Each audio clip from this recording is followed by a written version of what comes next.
धीरे धीरे समय पास आ रहा है इस रणभेरी का। रणभेरी बजी और चारों तरफ से ये हरावल दस्ता मेवाड़ का लग गया और आज जितेश भाई का रथ विजय की तरफ बढ़ने लग गया है। 12 तारीख दूर नहीं है, 13 तारीख की सुबह उठना है, पर अभी तैयारी कर लेना। अब रोजड़ों के घुसने का टाइम चालू हो गया है। एराई क्यों है, उगी क्यों है, लड़वा पहला खाई नहीं ध्यान रखू है। तो पहली बात है हमें गिरने बांधने जाने चौकीदारी करवी है, पर कार्यकर्ताओं से विशेष अपील है कि कहीं पे भी अपना जोश नहीं खोए, कोई उतावलापन नहीं करे।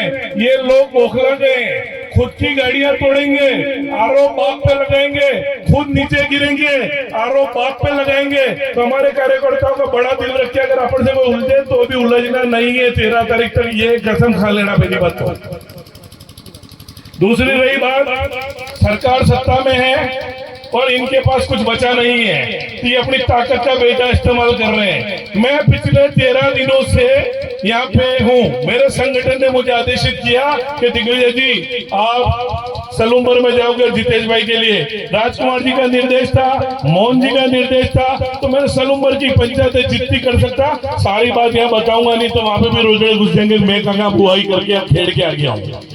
पर रही बात, समय वो आ गया है कि यहाँ का सर्व समाज पहली बार राजकुमार जी के बाद पहली बार किसी की तरफ झुका है, तो वापिस जितेश जी की तरह लग रहा है। मेरे यहाँ ओबीसी के अध्यक्ष बैठे हुए हैं, पाटीदार समाज के मुखिया बैठे हैं, भीम आर्मी के लोग बैठे हैं, यादव समाज के लोग बैठे हैं, राजपूत समाज के लोग बैठे हैं। तो ये बैनर सर्व समाज का उम्मीदवार के साथ लेके चलने लगा है। साथियों, अभी 2 दिन से एक सोशल मीडिया पे आपको एक जोरदार चीज पता पड़ी होगी, डूंगरपुर में परसों रात को मैं तो यहाँ के पास के पंचायत में भाई माधव जी के साथ बैठक कर रहा हूँ और सलूम्बर कार्यालय में रात को जाता हूँ। काका बाटियां बना रहे थे, पूड़ी और सब्जी, तो मैं बन जाए तो थोड़ा खा लूं। इतने में मेरे पास समाचार आता है कि डूंगरपुर की एक होटल में पुलिस जाती है, एसपी खुद, और मुकदमा बढ़ाती है। मुकदमा बढ़ाए कोई बात नहीं, वो बेचारे दोनों सलूम्बर क्षेत्र के थे, एक राजपूत था एक आदिवासी, दोनों को मुलजिम बढ़ाती है। और अंत में उस होटल का मालिक मेरे को बताते हैं, तो मैं माइक के और मंच के माध्यम से कहता हूँ, उस होटल के बारे में जब मैंने पता किया तो उस बिल्डिंग की वैल्यू 2 से 2.5 करोड़ है। और अगर वो बिल्डिंग मेरी है, मुझे मालिक बता के मुलजिम बनाया, तो मैं वो एसपी साहब को गिफ्ट कर दूंगा अगर वो बिल्डिंग मेरी निकली तो। फिर झूठे मुकदमे बनाने बंद करो।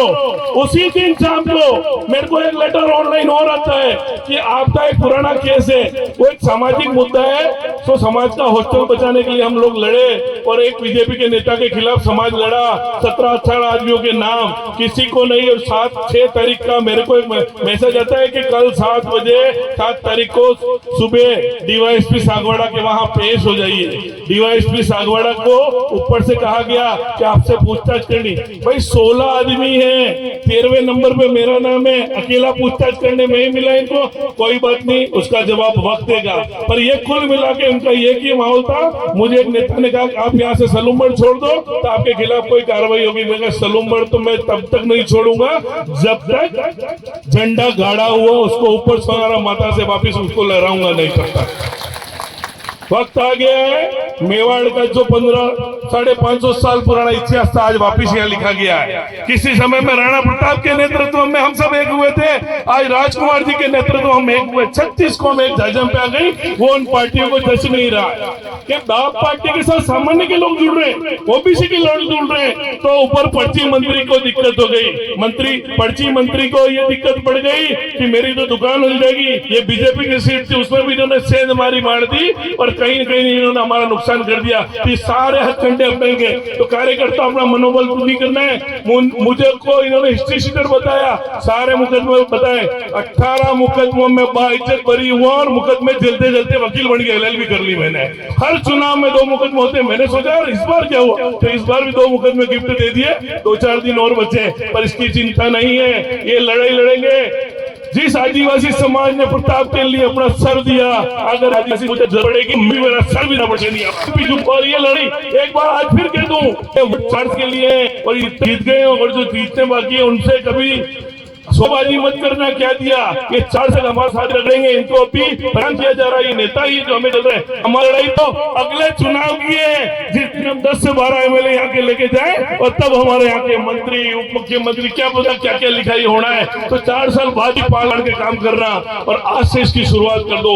आज मंच ने मुझे ये मौका दिया, उसके लिए आभार। और इस क्षेत्र के तमाम कार्यकर्ताओं कहता हूँ, अब सोना नहीं है, सोने का समय चला गया, अब जागना है और जो सोए हुए उनको जगाना है। निश्चित तौर पर हम जीत रहे हैं और आज मध्य तो जीत 1 लाख वोट से ऊपर ला रहे हैं, 1,05,000 वोट के बताएंगे। निश्चित सबल का है समाज के लिए